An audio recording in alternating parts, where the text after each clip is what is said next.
आज आपको एक अजीब घटना के बारे में बताते हैं। एक बार रॉबिन नाम के एक लड़के ने ऑनलाइन नारियल ऑर्डर किया और दूसरे लोकेशन से अब्दुल ने खजूर खरीदी। ऑर्डर कंफर्म हो गया, लेकिन जब ऑर्डर को डिस्पैच किया जा रहा था तो गलती से रॉबिन के नारियल की जगह खजूर पैक हो गया और अब्दुल के खजूर की जगह नारियल को पैक कर दिया गया और खजूर रॉबिन को डिलीवर कर दिया गया और नारियल अब्दुल को। दोनों ने जब पैकिंग खोली तो उन्हें वो चीज नहीं मिली जो उन्होंने ऑर्डर करी थी। प्रोसेस के हिसाब से वो वेबसाइट पर गए, कंप्लेन करी और फिर रिप्लेसमेंट रिक्वेस्ट डाल दी। लेकिन उसी बीच रॉबिन के साथ हुई कंपनी की इस लापरवाही की खबर वर्ल्ड प्रेस फ्रीडम इंडेक्स में 150 रैंक वाली हमारी गोदी मीडिया खास करके जी न्यूज तक पहुंच गई और फिर मीडिया ने वही किया जो वो पिछले 8 साल से करती आ रही है। जी न्यूज की ट्रोल एंकर ने नारियल को पहले हिंदू बनाया और खजूर को मुसलमान और शुरू हुआ कम्युनल न्यूज का बुलेटिन।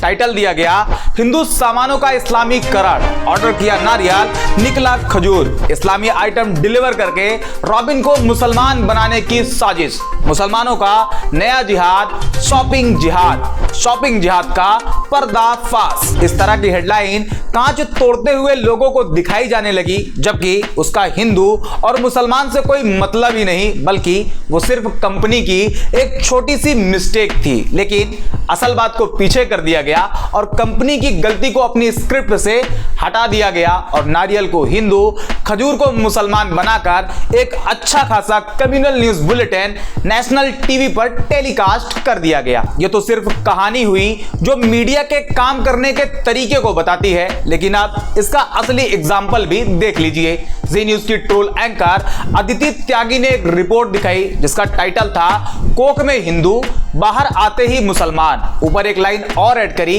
जांच कमेटी की रिपोर्ट तय करेगी बच्चे का धर्म। और इस टाइटल के साथ हॉस्पिटल की गलती को बड़े आराम से कम्युनल रंग दे दिया गया। हालांकि खबर तो यह होनी चाहिए थी कि हॉस्पिटल में ऐसी लापरवाही क्यों हुई, हॉस्पिटल स्टाफ इतने गैर जिम्मेदार कैसे हो सकते हैं। लेकिन यहां अस्पताल की गलती को पीछे डाल के न्यूबॉर्न बेबीज को हिंदू मुसलमान के झगड़े में डाल दिया गया, जबकि इसका मामला यह था कि 1 सितंबर को जयपुर के सांगानेरी गेट वीमेन हॉस्पिटल में रेशमा और निशा की डिलीवरी हुई। हॉस्पिटल स्टाफ ने रेशमा को बताया कि उन्हें लड़का हुआ है और निशा को बताया कि उन्हें लड़की पैदा हुई है। आज के मैटरनिटी क्लिनिक नियम के हिसाब से निशा और रेशमा दोनों हॉस्पिटल में ही एडमिट थी।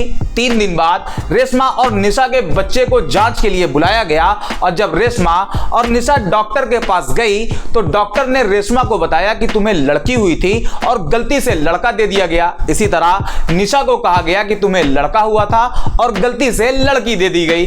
अब यहां पर ना तो निशा की कोई गलती है और ना ही रेशमा की। रही बात बच्चे की, तो वो टेस्ट के जरिए बड़े आराम से पता लगा लिया जाएगा कि कौन बच्चा किसका है। लेकिन अगर यहां गलती देखी जाए तो सिर्फ और सिर्फ हॉस्पिटल स्टाफ की है, जिसने या तो लापरवाही से काम लिया है या फिर 3 दिन बाद किसी खेल को अंजाम दिया गया है। लेकिन यह भी जांच से पता चल जाएगा। अब आप एक बार फिर जी न्यूज की खबर देखें, कोक में हिंदू, बाहर आते ही मुसलमान, और अदिति त्यागी ने इसे कम्युनल मुद्दा बना दिया और बाकायदा ट्रोल वाले अंदाज में रिपोर्ट भी चला दी। अब आप सोचो, क्या इसमें कहीं से भी कोई हिंदू मुसलमान वाला एंगल था? क्या कहीं से भी कोई साजिश दिखी? मुझे तो नहीं दिखी और ना ही कोई कम्युनल एंगल दिखा। लेकिन मीडिया ने बढ़ती नफरत को और बूस्ट करने के लिए इसका इस्तेमाल किया और उनके इस तरह की खबर पर ना तो जी मीडिया से कोई सवाल किया जाएगा और ना ही ट्रोल एंकर अदिति त्यागी से, क्योंकि भारत में भी अमृतकाल चल रहा है और इस अमृतकाल में इस तरह की घटनाएं